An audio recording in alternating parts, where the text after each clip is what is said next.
ministério, para o Senhor, às vezes mesmo com medo, mesmo com receio, mas na obediência de uma palavra, de um chamado, dá um sim para o Senhor. Então, muito feliz de a gente estar aqui nessa noite juntos. Como que foi a semana de cada um de vocês? Se a gente soubesse como que é a semana de cada um, às vezes a nossa semana difícil ficava até fácil, quando a gente vê como que foi a semana de alguma outra pessoa ao nosso lado. E esse é um dos presentes da igreja, do ministério, é um dos presentes que Deus nos dá como amigos e irmãos, a gente compartilhar o que tem acontecido nas nossas vidas.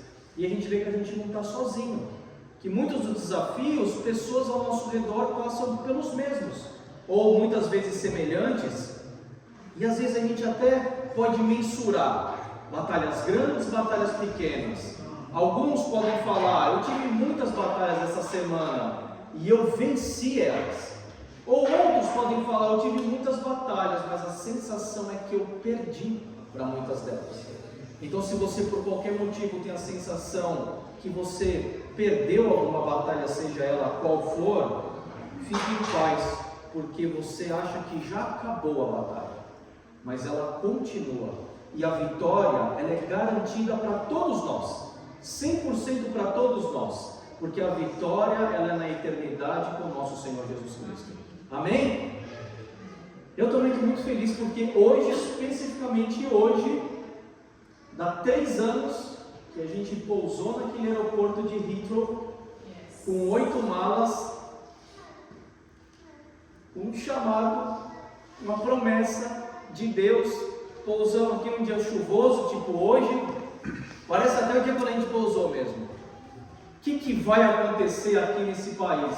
3 anos se completaram. Quanta coisa boa que Deus preparou. A gente não ia conseguir mensurar ou até pedir para Deus dar tudo o que Ele deu, que foi muito mais do que a gente podia imaginar. Foram 3 anos que já parece que passaram uns 10, 20, de tanta coisa boa que aconteceu.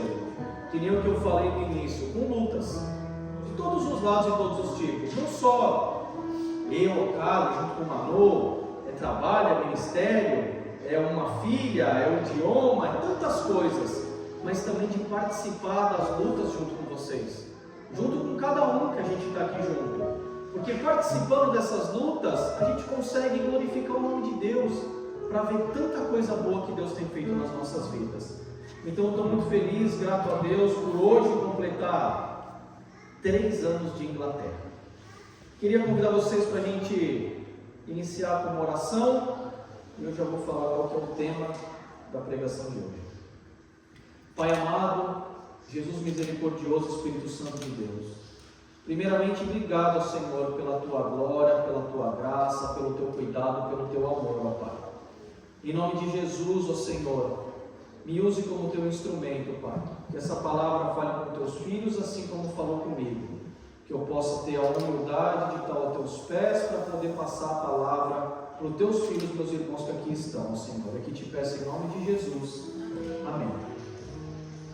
Hoje a gente vai fazer uma pregação temática. O que é uma temática? É baseado num tema da Bíblia. A gente vai discorrer sobre alguns textos da Bíblia. Ela poderia ser também ou textual, quando a gente estuda um texto específico, ou ela também pode ser expositiva, quando a gente vai um texto maior, vendo linha a linha o que acontece em linha a linha. Então, o texto base que vai trazer o tema para essa pregação está lá em 1 Coríntios 6,12, por favor, Carlão. Diz o seguinte: tudo me é permitido, mas nem tudo me convém. Tudo me é permitido, mas eu não deixarei que nada me domine. Vocês já tinham visto essa frase alguma vez? É uma frase conhecida do apóstolo Paulo. Eu já trouxe ela no meio de algumas outras pregações também, mas ela é uma frase que ela tem um impacto muito grande. Por trás dessa frase tem uma riqueza de informações que ela é muito forte. Ele diz que tudo me é lícito, mas nem tudo me convém. O que quer dizer? Que ele tem acesso a tudo, que ele tem acesso a muitas coisas, tudo está disponível, mas não é tudo que ele quer. É quando não quero, está antes do não posso. Sabe quando a gente se pergunta, pode ou não pode, devo ou não devo? Aqui, eu não quero, está antes do não posso. É quando o propósito está na frente de uma privação. Sabe quando às vezes as pessoas olham para a gente e falam, mas se você se priva de tanta coisa, é isso que é até a igreja, mas é porque não entendeu o propósito que tem atrás de uma privação. E aí a gente não sente que é uma privação, porque a gente sente que a gente está no caminho do propósito para uma coisa melhor para as nossas vidas.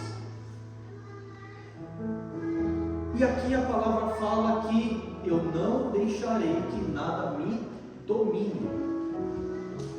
Quando a gente fala, ou ele fala que nada me domine, significa que ele está buscando para ter uma coisa chamada domínio próprio.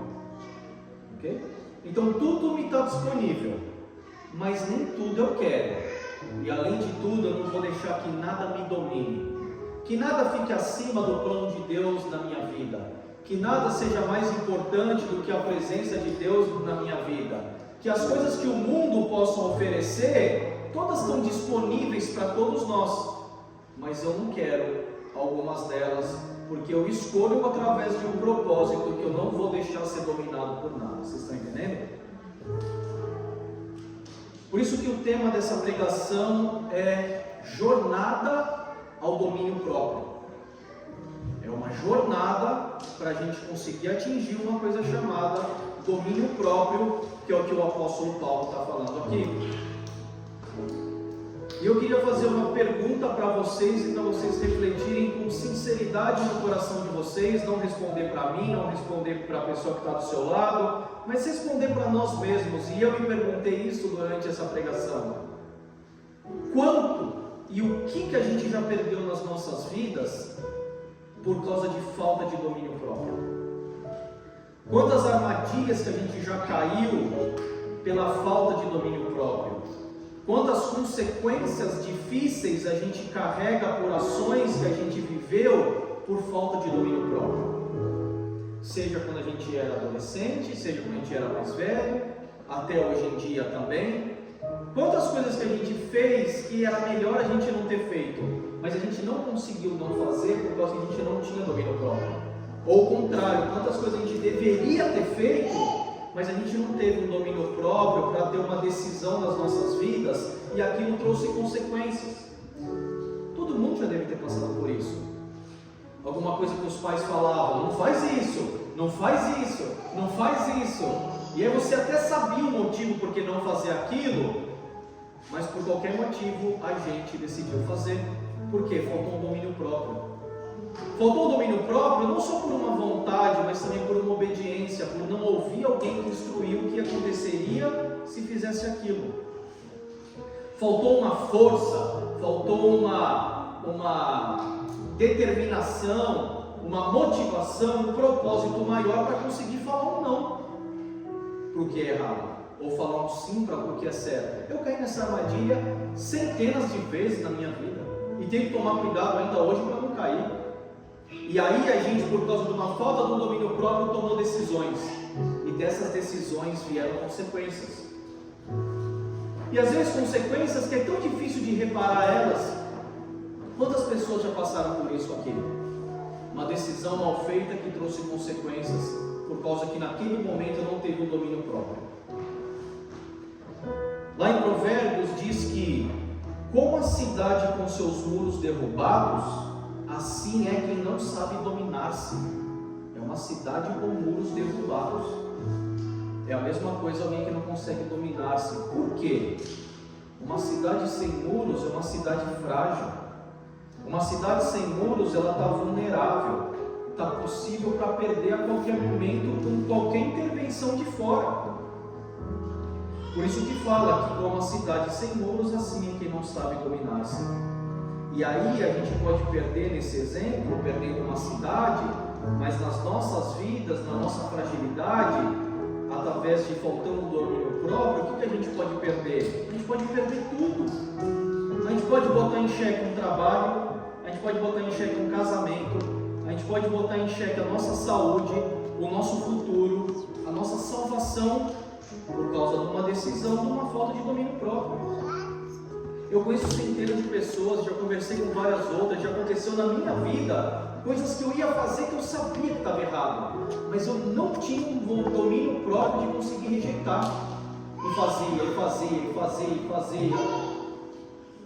Até antes de aceitar Jesus, tinha coisas que eu fazia que eu não gostava de fazer, eu sabia que aquilo ia me levar para um buraco.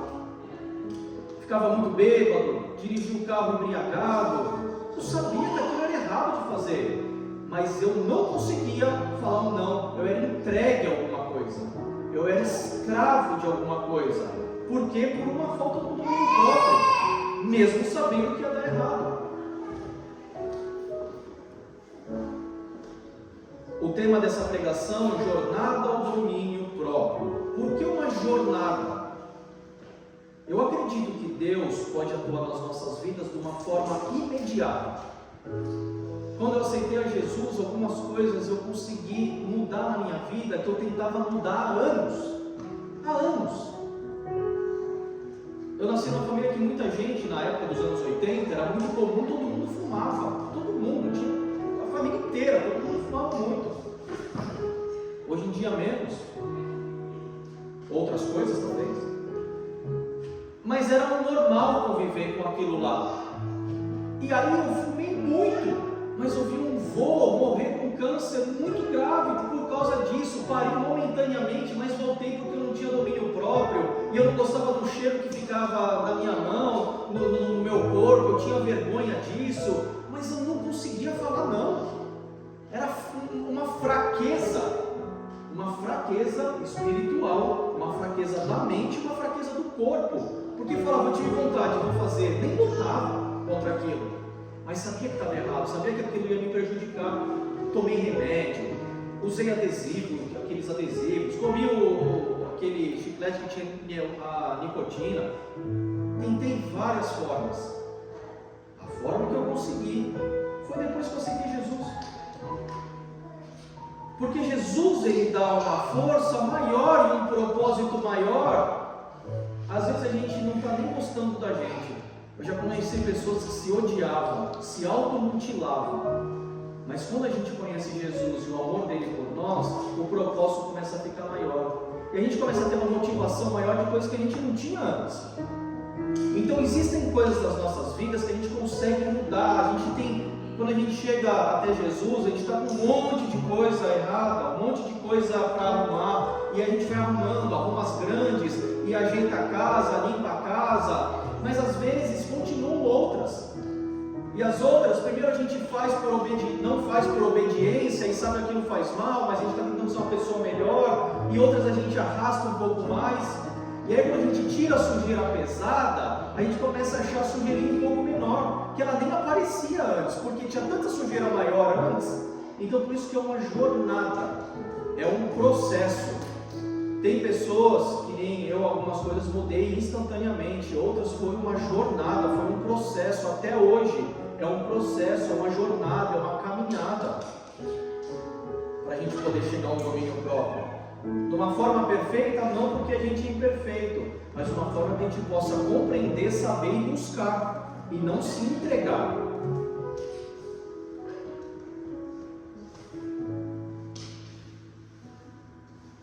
Eu tenho certeza que tanto nas nossas vidas, quanto de pessoas ao nosso redor, a gente pode ter muito exemplo disso, de coisas que a gente não teve domínio próprio, pessoas ao nosso redor, pais, tios, filhos, amigos, e a gente viu às vezes cair por um motivo, e aquela consequência foi tão drástica.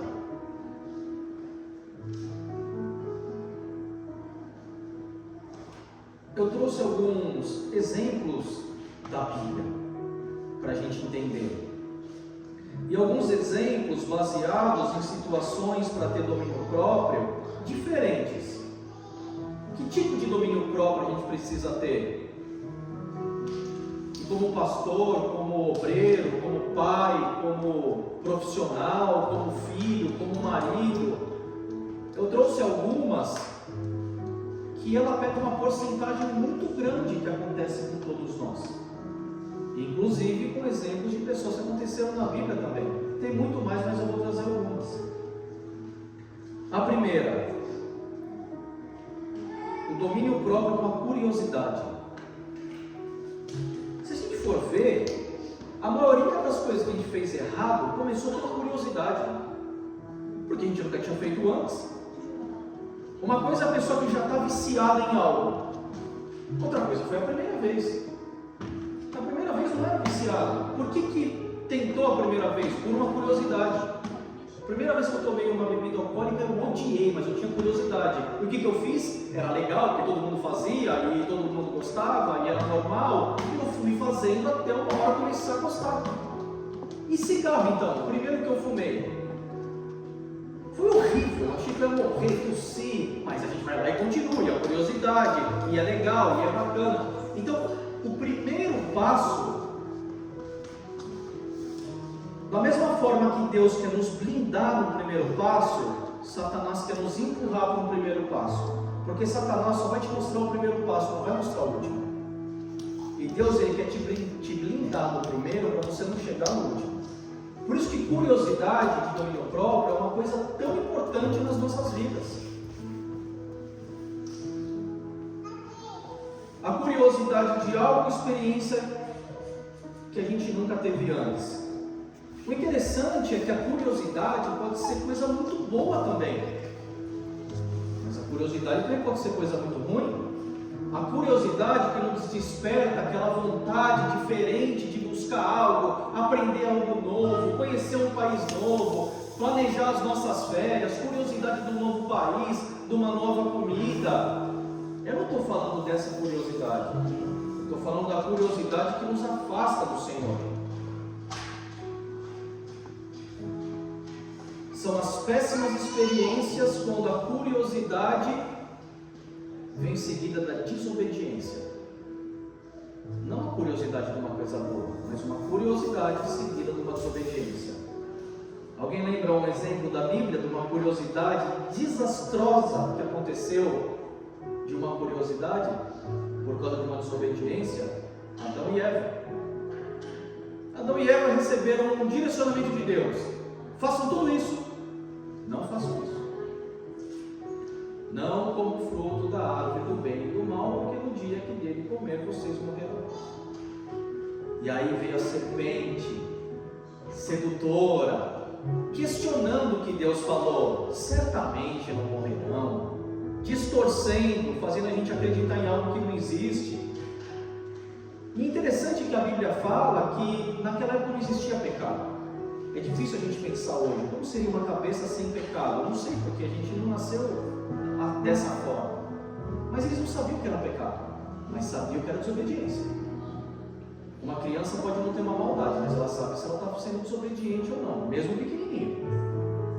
Então, eles sabiam da desobediência, mas eles ficaram curiosos. A queda de Adão e Eva, ele foi por uma curiosidade junto com uma cobiça. Por que a curiosidade? A curiosidade de experimentar bem aquilo que Deus falou para não fazer. E a serpente, ela vai por um lado bonito, e a Bíblia fala aqui como era bonito aos olhos, e parecia saboroso. É assim que Satanás se apresenta. Ele se apresenta de uma forma que a gente acha que é bacana, que é legal, que vai dar certo, que o nosso status vai ficar bacana, que a gente vai ficar sociável, que a gente vai ficar mais bacana, mais legal, que aquilo traz um prazer, às vezes até traz um prazer momentâneo em um curto espaço de tempo, mas ele quer mostrar um curto espaço de tempo, Satanás. E a cobiça, porque além de tudo a serpente falou assim: Deus não quer que vocês experimentem, porque no dia que vocês experimentarem, vocês serão como Deus, conhecedores do bem e do mal. E o ser humano quis ser igual a Deus. Não bastou ela falar, vocês vão ter uma experiência maior, ter mais conhecimento. Ela foi direta e específica: vocês serão igual a Deus. Então foi uma curiosidade junto com uma cobiça. É uma falta de controle diante de uma pressão e de um desejo. Quantas coisas a gente não experimentou nas nossas vidas ou não fez porque alguém do lado estava pilhando a gente? Vai aí, cara, é só uma coisa, não dá nada, isso aqui é tranquilo, isso aqui é fraco, não, isso aqui dá certo. Eu caí nessa várias e várias vezes, por motivos de coisas diferentes também. é uma falta de controle diante de uma pressão do desejo. Mesmo sabendo que ia dar ruim, mesmo sabendo que aquilo não era certo e não era melhor. Eles não conheciam ou quiseram conhecer, mas para matar a curiosidade, eles tiveram que ser o quê? Desobedientes. Então vem uma reflexão. Como saber se a curiosidade é de Deus ou não? Ele tem curiosidade que é top. Cara, estou curioso, eu quero começar a atuar no ministério, estou curioso saber o que Deus ele tem para a minha vida. Como saber? Uma das respostas mais fáceis certamente é: aquela curiosidade me faz ser desobediente a Deus? Se for desobediente, a resposta já está mais do que clara. A curiosidade não controlada pode até nos matar. Tem gente que morre por curiosidade de enxergar um lugar alto, tem até estatística sobre isso. Curiosidades de coisas que levam a gente por um caminho ruim. Quantas consequências apareceram nas nossas vidas por causa de uma curiosidade vinda de uma desobediência, ou de Deus, ou do pai, da mãe, de alguém que falou, a gente sabia que era errado. Agora, o que Satanás ele não vai te falar é a curiosidade de uma droga. Ele não vai te apresentar a overdose ou a dependência. Satanás não vai te apresentar uma dependência. Você morando na rua, eu tive amigos que pararam na Cracolândia em São Paulo. Ele não vai te mostrar isso. Ele vai mostrar uma primeira usada, bacana, uma sensação legal. A curiosidade de uma aventura de traição, Satanás não vai te mostrar você vendo tua família destruída, você sofrendo as consequências daquela ação que você teve, mesmo conseguindo arrumar, porque Deus ele é poderoso e consegue fazer tudo, mas é difícil. A curiosidade de um vício não enxerga a consequência de uma doença. A curiosidade de experimentar um fruto. Satanás não apresentou a desobediência da queda do homem e o pecado entrando no mundo, e eles sendo expulsos do jardim do Éden. Satanás só queria convencer que era uma mordida. Você não morde tanto fruto, é a mesma ação morder o fruto, aí você vai morder mais o fruto.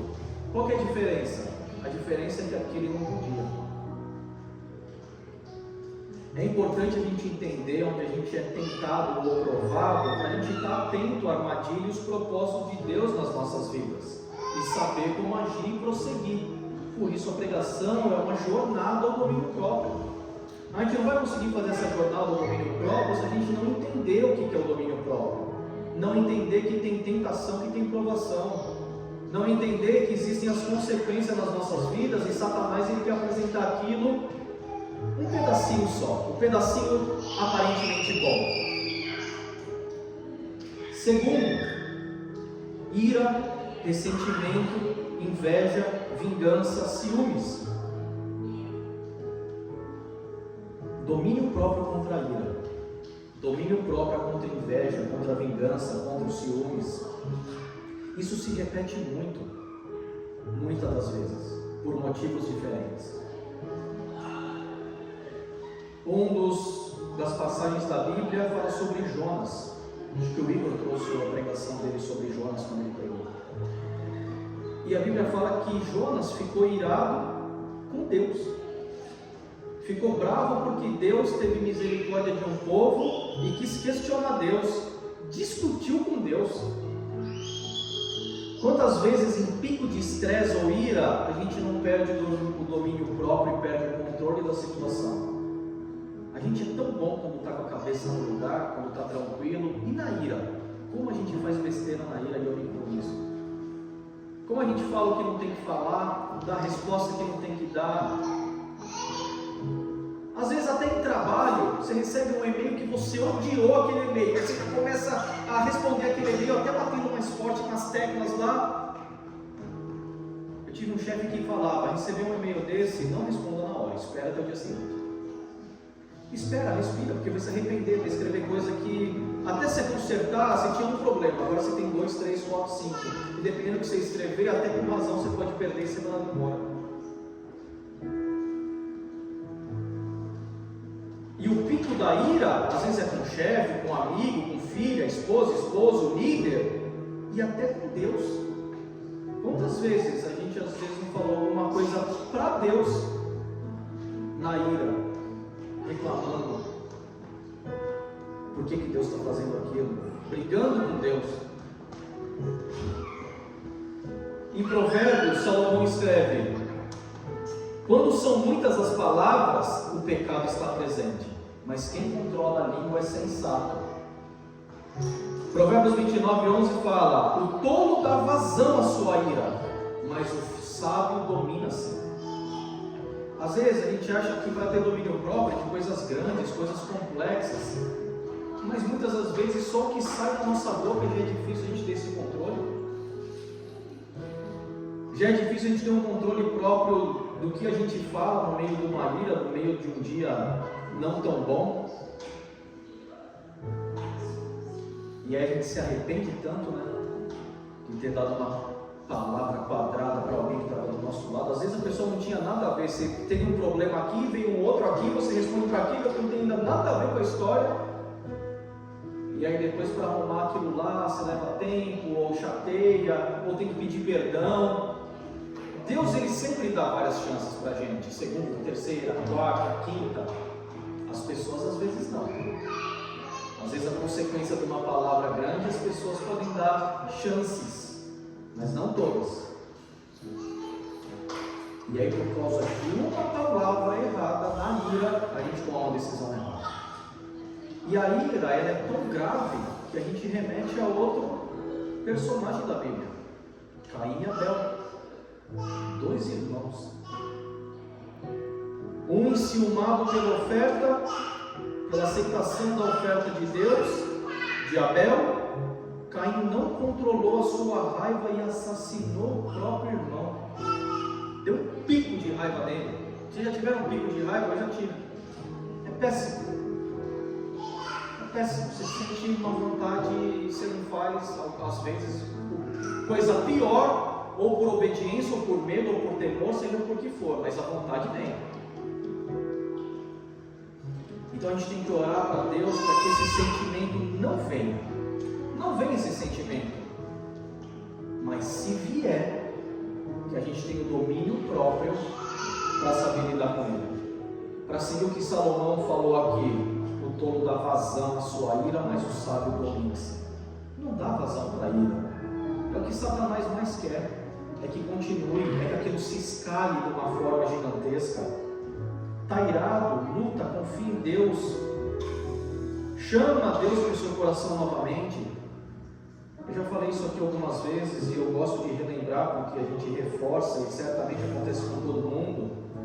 No momento de ira, de discussão, às vezes entre casal, entre filho, entre pai, entre amigos, às vezes a gente sente quando começa a passar um limite. E a gente sente que não está mais alguém querendo resolver. É quem quer agredir mais. Já não quer, ninguém mais quer resolver mais. Quer atacar. Quer relembrar de coisas. Quer trazer na mesa coisa já resolvida. E aí é quando a gente tira Jesus dessa conversa. Fala: Jesus, agora não. E aí aquilo começa a escalar. Às vezes começou tão pequenininho. Às vezes começou por... Às vezes a gente nem sabe por que começou. Mas sabe por que escalou. Eu já vi brigas escalarem de formas terríveis, rápido. O que fazer? Como cristão, a gente está atento, muito atento. Não deixa chegar nessa linha, porque Satanás está só com o braço cruzado, olhando, assistindo, comendo pipoca de uma forma simbólica e vendo o que está fazendo. E a gente perdendo o domínio próprio, a gente deixa escalar a situação. Então o que fazer? Vamos ficar atento à situação. Ser um cristão atento, a gente fala assim: não, Deus não está mais nessa conversa. Eu tirei Deus dessa conversa. Eu estou deixando escalar a conversa para um nível que não precisa e vai dar ruim. Onde vai acabar isso? Um agredindo o outro, um chegando de uma forma, é aí que vai chegar? É aí que Satanás quer que chegue mesmo, para a consequência ser mais difícil de ser arrumada. Segundo, o que fazer? Parar. Saber a hora de parar. É difícil parar? É muito difícil parar, porque a gente está com aquilo lá, está com 1 bilhão de palavras presas na nossa garganta e não dá nem conta do cérebro fazer a voz sair. Mas parar, engolir aquilo. Não deixar a ira tomar conta. Não deixar dar vazão à ira. E sim dominar ela. Então para. 2, respirar. 3, convidar Jesus de novo. Fala, Senhor, eu pequei, eu te tirei dessa conversa, mas eu te convido de novo para essa conversa aqui. Me perdoa, Senhor, que eu deixei a ira de tomar um ponto que eu não queria que tomasse. E se possível, orar junto. É muito difícil. Chegar nesse nível é muito difícil. Porque imagina, a hora que escalou para um ponto, que passou uma linha, que já ninguém mais, está todo mundo bravo, tomar a decisão e falar assim, a gente tem que parar, porque isso não vai dar uma coisa boa. Sabe o que a gente tem que fazer, em vez de continuar brigando? Vamos orar junto. Às vezes você não quer orar junto, às vezes a última coisa que você quer fazer é orar junto com a pessoa que você está brigando. Mas fazendo isso dessa forma, Satanás ele é humilhado, Satanás ele é envergonhado, porque aí como família vocês submetem tudo a Deus e rejeitam o diabo, e ele fugirá de vós. E aí vocês começam a sentir a paz voltando para casa e para a conversa. Por quê? Porque através do domínio próprio conseguiu lutar, mas não com as mãos nossas, mas com as mãos do Senhor. Com as mãos do Senhor. Espero que não chega a escalar, mas se escalar, lembra disso. Em observar, parar, respirar e orar junto. O nosso relacionamento, a nossa luta, a nossa briga não entra, gente. Satanás está confundindo onde está a nossa luta. 3. Impulsividade e vontades imediatas. Tem a história de Esaú, que vendeu sua primogenitura a Jacó por um prato de comida. O que é a primogenitura? Eram gêmeos, um nasceu antes. E como mais velho tinha benefícios, tinha privilégios, chegou com fome, uma ação imediata. Vendeu a primogenitura. Jacó falou assim: se você me der a sua primogenitura, eu te dou um prato de comida. Ah, tá bom, estou com fome, vou trocar mesmo. Às vezes não é um vício constante, ou nem uma curiosidade que a gente teve. Às vezes só era um dia que a gente estava cansado. Às vezes só era um dia que a gente não estava legal. Às vezes era um dia que a gente estava frágil. O famoso dia difícil que a Bíblia fala, onde Satanás bate na nossa porta várias vezes. Tem um negócio aqui, você fala, sangue de Jesus tem poder. Você recita o Salmo 91 inteiro na hora. E vai de novo, Satanás, viu? Mas aquilo, não, estou fora, não sei o que, sangue de Jesus. Mas um dia ele bate lá na tua porta, você está cansado, você está triste, você está desesperado. É o trabalho, as finanças, é a saúde, é a família, é um monte de problema que acumulou. E é por uma impulsividade, uma vontade imediata. Aí ele bate na sua porta e você fala, assim tá aí, vai para a gente conversar então. E é quando ele começa a te apresentar as soluções dele. Está doendo? Está ruim? Se afoga nessa bebida aqui. Você está desesperado? Use esse negócio. Você já usou tantas vezes, deixou lá atrás, mas já usou, usa mais uma. Isso vai te dar força. Você sabe do prazer que isso traz.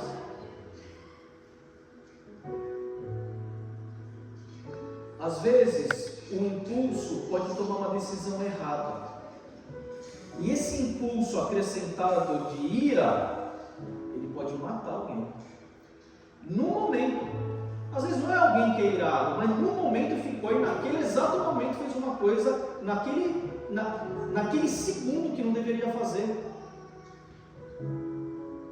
Com o impulso acrescentado de angústia, a pessoa pode se matar. Acrescentado de tristeza, pode ter uma overdose com remédio. Acrescentado de desespero, pode até roubar. acrescentado de decepção, pode romper com a família, trabalho, ministério. Hoje acordei péssimo, vou jogar tudo pro alto. É sobre os dias difíceis. Não teve a ver com curiosidade e não teve a ver com algo que vinha se repetindo, mas teve a ver com um dia difícil. Outra pessoa da Bíblia que era impulsivo, se vocês lembram o nome, Pedro usou a impulsividade dele para coisas do Senhor e usou para coisas não do Senhor. Pedro repreendeu Jesus. Quando Jesus começou a explicar o que ia acontecer com ele, Pedro falou: não vou deixar que isso aconteça não. E aí Jesus falou: aparta de mim, Satanás. Pedro cortou a orelha de Malco quando veio pegar Jesus, e Jesus coloca de novo. Pedro nega Jesus por medo, por quê? Por impulsividade. Naquele momento ele não teve domínio próprio. Ele não teve domínio próprio para escutar o que o Senhor estava falando quando ele repreendeu a Jesus. Ele não teve domínio próprio para entender o que estava acontecendo e ele foi agressivo e cortou a orelha do oficial. Ele não teve domínio próprio com a coragem dele, porque ele estava com medo do que poderia acontecer, e ele negou a Jesus, mesmo sabendo que ele ia negar, que Jesus falou para ele. Satanás, ele quer escalar o momento. Um dia um familiar meu teve um problema de trânsito em São Paulo, aquela confusão de trânsito, e tem muita moto lá em São Paulo, e as pessoas de moto se juntam quando dá um problema, e não sei se estava com razão, se estava sem razão, mas começaram a brigar, um com um carro, outro com uma moto, com uma pessoa numa garupa, e aquilo começou a escalar, igual quando começa dentro de casa a escalar. E aí começou a escalar. Aí um simples fechada já virou inimigos mortais, lado A, lado B, e começaram a chutar o carro, começou a juntar outro. O familiar que estava no carro ficou muito irado, com medo ao mesmo tempo, atropelou esse motoboy. E se arrependeu, claro que se arrependeu, porque foi na hora que estava com a cabeça muito quente, mas não sabia o que fazer, estava com medo, estava nervoso, jogou o carro, viu que estava chutando o carro, jogou o carro em cima. A consequência foi muito grande. Graças a Deus, aquelas duas pessoas não morreram, mas se machucaram. Mas teve processo jurídico, teve que ir para juiz, teve que ir lá responder, teve gasto financeiro com advogado e com hospital, teve gasto psicológico, porque é uma situação ruim que você não quer estar, mesmo se arrependendo, mas foi um impulso por causa de um momento específico que se escalou. A Bíblia fala em 1 Pedro: estejam alertas e vigiem. O diabo, o inimigo de vocês, anda ao derredor como um leão, rugindo e procurando a quem possa devorar. O tempo todo. Que momento que pode devorar? Resistam-lhe, permanecendo firmes na fé. Não fala resista-se com suas próprias mãos, e sim permanecendo firme na fé, sabendo que os irmãos que vocês têm em todo o mundo estão passando pelos mesmos sofrimentos. Está lembrando o que eu falei no começo dessa pregação? Como foi a nossa semana? E a gente, às vezes, numa vida individual egoísta, a gente não lembra que a pessoa do lado está passando por coisas iguais ou muito piores. Mas na verdade os problemas, eles se repetem nas famílias. E a Bíblia está falando isso. Os irmãos em todo o mundo estão passando pelos mesmos sofrimentos. O Deus de toda a graça, que os chamou para a sua glória eterna em Cristo Jesus, depois de terem sofrido por pouco tempo, os restaurará, os confirmará, os fortalecerá e os porá sobre firmes alicerces. Então está no dia ruim, cuidado que esse dia Satanás já bateu na porta, mas se fortaleça em Cristo, porque a vitória é garantida. Mas para saber isso, na jornada do domínio próprio, é a gente poder enxergar as armadilhas que podem vir, enxergar quais são nossas armas, enxergar quais são as soluções, enxergar as consequências do que pode acontecer nas nossas vidas. E aqui está a importância de sempre, todo dia, o tempo todo, estar atento e buscando a Deus. Vira uma armadilha muito grande quando a gente deixa um dia. Hoje a gente está juntos aqui como igreja para celebrar Deus. Mas a vida com Jesus, ela é muito mais do que um encontro por semana com Ele. E sim, é o tempo todo. O tempo todo. A todo minuto, a todo instante. Deus, Ele é misericordioso e pode nos perdoar. Mas as consequências muitas vezes ou são irreparáveis ou só por um milagre para conseguir resolver. E a gente precisa saber disso tudo para como buscar a jornada de um domínio próprio. Quarto e último exemplo: vícios e fraquezas. Davi, tomado ou falta de domínio próprio numa parte sexual. Viu uma mulher, continuou vendo, mandou chamar, teve relação, foi dando os passos, mais um passo, ele começou a escalar o passo. Por quê? Porque o Senhor, Ele quer cortar o primeiro passo. Ele quer que a gente enxergue, para a gente não dar o primeiro passo, para a gente se chocar, para a gente doer com o primeiro passo. Porque a hora que a gente aceita o primeiro, pode ser que a gente aceite o segundo, o terceiro, o quarto e o quinto. Mas Satanás não. Satanás quer que a gente só enxergue o primeiro passo. E aí, para dar mais um passo. E para dar mais um passo. Um olhar de Davi virou uma traição, que virou uma mulher grávida por uma traição. Quando Davi descobriu, ficou desesperado, quis fazer que o marido de Batseba, Urias, dormisse com ela, porque ele estava na guerra, mandou ele voltar para dormir com ela e falar que não era dele, para resolver o problema. Quando viu que não resolveu o problema, que Urias era um cara de Deus, e se mostrou disposto para continuar numa batalha, não, eu quero continuar, conta comigo, não, mas volta para tua casa, não, mas conta comigo. Aí o que ele fez? Mandou uma carta e mandou Urias ficar na frente de uma batalha impossível. Ele assassinou Urias. Urias morreu. O marido morreu. Um olhar, num primeiro passo, chegou aqui. Por quê? Por falta de um domínio próprio, de uma questão, de um vício, por uma questão sexual, por uma questão, seja ela qual for nas nossas vidas. Um outro exemplo clássico, Judas Iscariotes. Qual que era o vício, a fraqueza de Judas Iscariote? Judas não entregou Jesus porque ele não amava Jesus. Talvez ele não amava o suficiente. Mas é porque ele tinha uma outra coisa, que ele perdeu o domínio próprio. E do texto que a gente leu, tudo é minha lista, mas em tudo me convém, não deixarei ser dominado por nada. Ele deixou ser dominado por uma fraqueza que ele tinha, que era o quê? A ganância. Era o dinheiro. A Bíblia já tinha mostrado algumas ações de Judas, que ele roubava da bolsa, quando derramou o perfume dos pés de Jesus, ele falou, se vendesse, podia dar aos pobres, mas a própria Bíblia explica que ele não estava preocupado com os pobres, estava preocupado com o dinheiro que ia entrar, porque ele já desviava esse dinheiro. Então a ganância que não foi tratada no primeiro passo, não teve um domínio próprio no primeiro passo. Satanás fez normalizar aquilo para dar um segundo, terceiro, quarto, quinto. Um olhar de Davi chegou no assassinato de um homem. Uma bolsa de dinheiro de Judas chegou a entregar o nosso Salvador Jesus Cristo por moedas.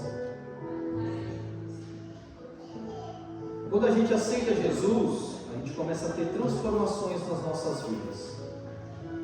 Que nem eu falei no começo, algumas imediatas e outras num processo, numa jornada.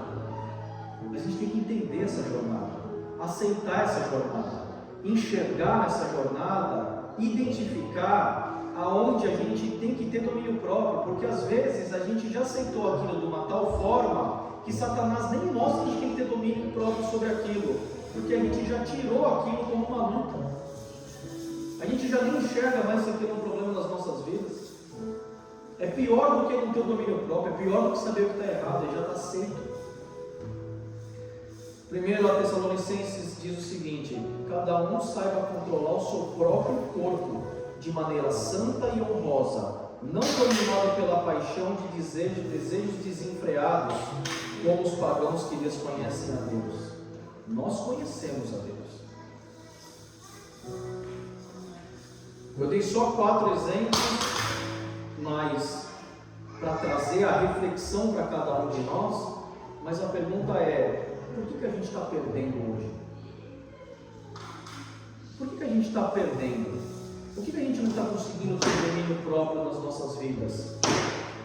Olhar para trás e reconhecer o tanto de coisas que a gente já conseguiu e valorizar aquilo. Às vezes a gente está na luta, às vezes a gente está entregue, às vezes a gente consegue rejeitar o 100%. Em que parte dessa jornada que cada um de nós estamos? A gente está na parte que está entregue? A gente está na parte que a gente tem feito ou não feito coisas que precisam fazer, mas está lutando por isso? Ou a gente olha para trás e fala: Senhor, quantas coisas a gente já consegui fazer, mas ainda tem algumas que eu preciso ajustar. Na semana passada, a Kali trouxe uma palavra muito assertiva sobre obediência. E a obediência também é parte dessa jornada. Presta atenção nessa frase aqui: não fazer o que não podemos, ou fazer o que devemos por vontade, é consciência. Então, eu não vou fazer aquilo porque eu não quero fazer aquilo e é errado fazer aquilo. É consciência. Eu não estou com vontade. Ou eu vou fazer isso porque eu tenho que fazer isso e eu estou com vontade de fazer isso. Isso é consciência. Eu estou conscientizado e convicto que aquilo é o melhor. Agora, não fazer o que não pode, ou fazer o que tem que ser feito, mesmo com falta de vontade, é obediência. Entendeu a diferença? Paulo estava falando: tudo me é lícito, mas em tudo me convém, não vou deixar de ser dominado por nada. Seja por consciência, ou seja por obediência. Tem coisas que a gente já está consciente. Tem coisas que mesmo consciente, às vezes bate na nossa porta alguma vontade, seja ela qual for. E a gente vai ter uma obediência.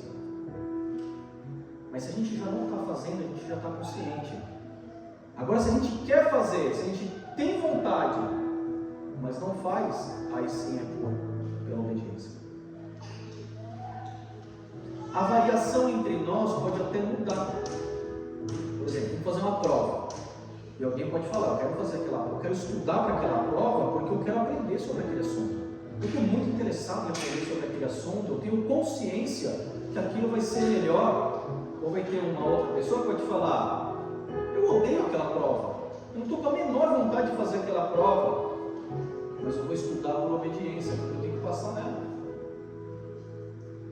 Vi uma conta errada. Tem alguém que pode ser natural e chamar e falar assim: garçom, a conta veio errada, veio faltando alguma coisa aqui. E aí alguém pode perguntar: por que você fez isso? Isso o quê? Porque já é uma consciência daquilo é certo. Às vezes a gente pode estar passando uma dificuldade financeira e tem um erro grande, você bate o olho e fala: esse aqui não ia me ajudar.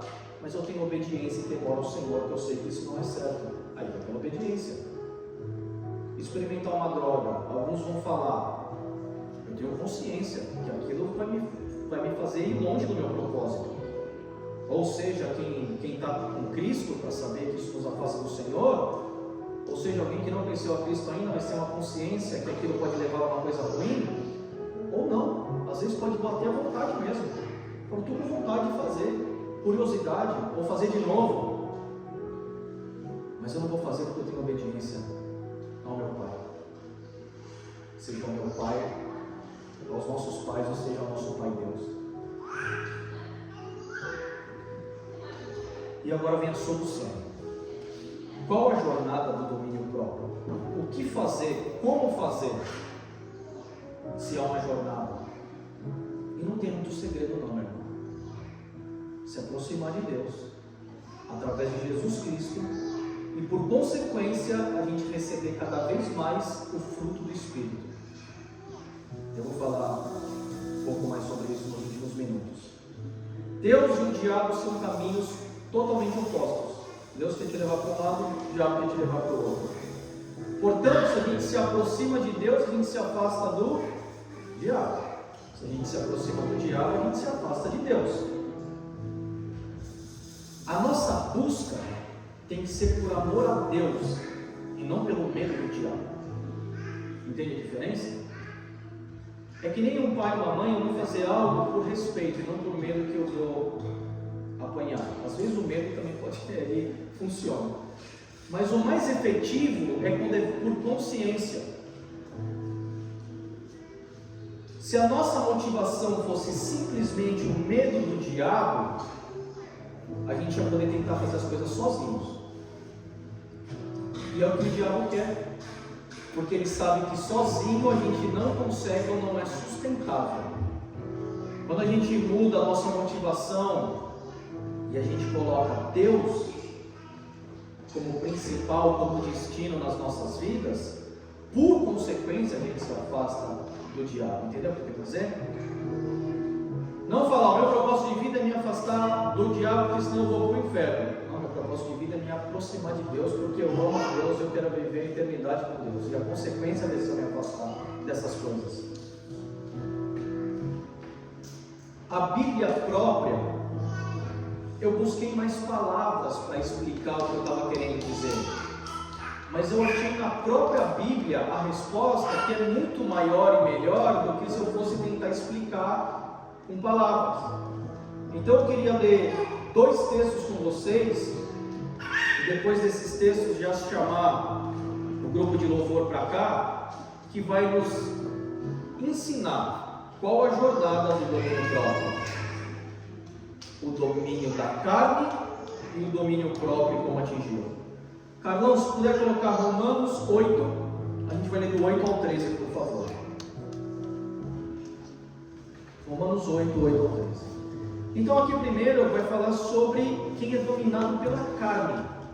Quando o nosso domínio próprio, quando a gente não tem domínio próprio, quando parece que tem, mas quem está dominando é a carne. Diz o seguinte: quem é dominado pela carne não pode agradar a Deus.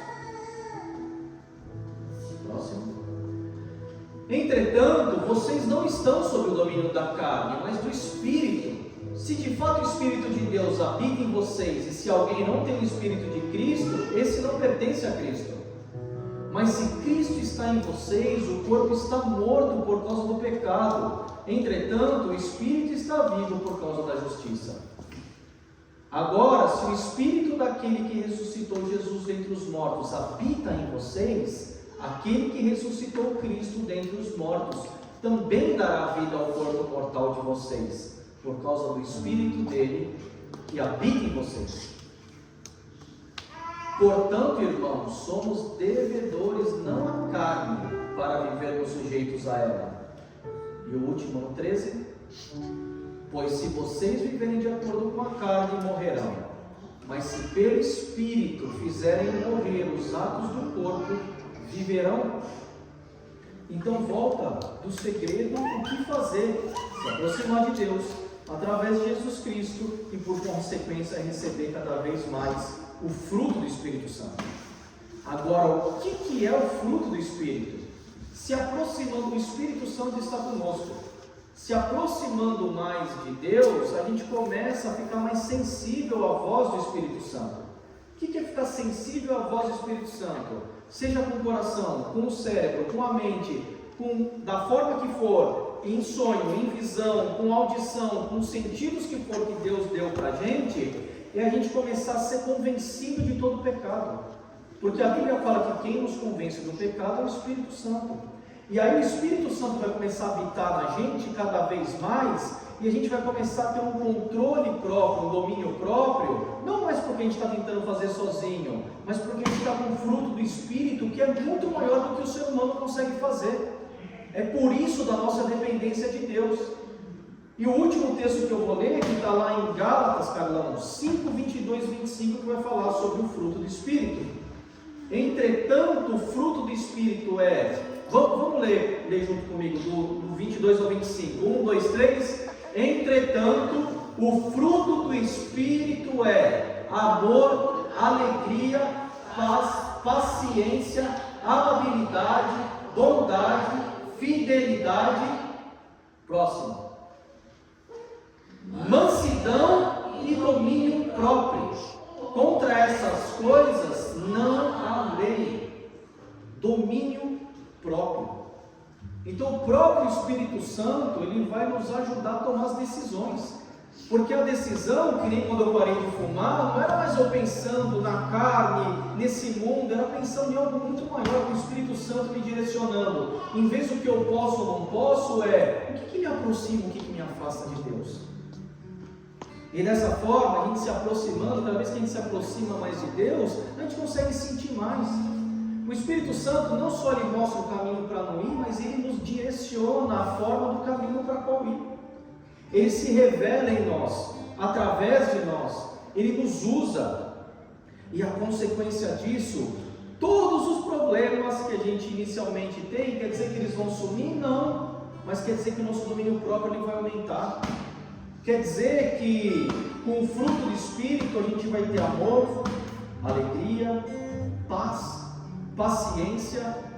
A gente leu sobre a ira, a gente está comprovando pela Bíblia e mostrando que através do fruto do Espírito a gente tem mais paz, mais paciência, amabilidade, bondade, mansidão, alegria. Observem que existem pensamentos, sentimentos e ações. Pensamento e sentimento, às vezes a gente não está no nosso controle totalmente, dá para ele ser tratado. Mas e a ação? A ação está na nossa mão com o domínio próprio. Eu posso ter o controle de não ficar bravo, mas eu tenho a decisão do que eu falei, o que eu vou fazer comigo bravo. Eu posso não ter o controle total de vontade de fazer algo ruim, mas eu posso ter a decisão se eu vou ser obediente ou não de fazer aquilo lá ou não. Satanás quer nos enganar falando que não dá em nada. Às vezes a gente está entregue a algo. Vocês já tiveram pessoas que falam, usam alguma coisa e falam, mas isso te faz mal, você está viciado. Fala, não, eu não sou nem viciado nisso, eu posso parar a qualquer momento. Então para, mas é que eu não quero.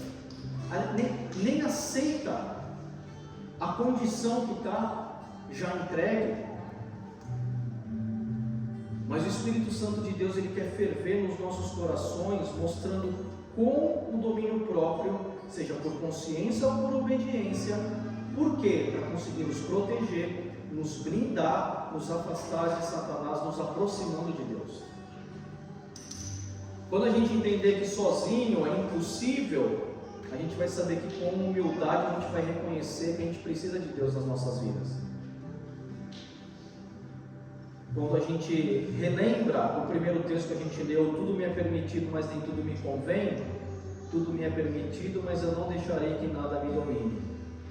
Através do livre-arbítrio que Deus nos deu por amor, que não seria uma imposição, uma ditadura, marionetes, robôs controlados, através do livre-arbítrio eu posso tomar qualquer decisão. É isso que Paulo está falando. Mas através da minha fé em Cristo, pelo amor de Deus e direcionamento do Espírito Santo, minhas decisões serão alicerçadas no Senhor. Queria pedir para vocês ficarem de pé, por favor. Eu oro e profetizo a Deus nessa noite, nesse momento, que o Espírito Santo de Deus vai ferver no coração de cada um de vocês. Que vocês vão receber o fruto do Espírito de uma forma que vocês nunca receberam antes. Que vai transbordar, ferver no coração de vocês, sentir o amor de Jesus direcionando. Em nome de Jesus, que possa ter domínio próprio. Em nome de Jesus, que possa lutar contra as ciladas do inimigo. Em nome de Jesus, que possa estar atento aos dias difíceis. Em nome de Jesus, que possa, através do fruto do Espírito, ter mansidão, ter amor, ter fidelidade e ter domínio próprio. Amém, Senhor Jesus. E através disso, transbordar o amor de Jesus, sendo canal de bênção, carregando o ministério da reconciliação e levando o amor de Jesus para outras pessoas, trazendo esperança, trazendo força, trazendo testemunho. É minha oração em nome de Jesus. Amém.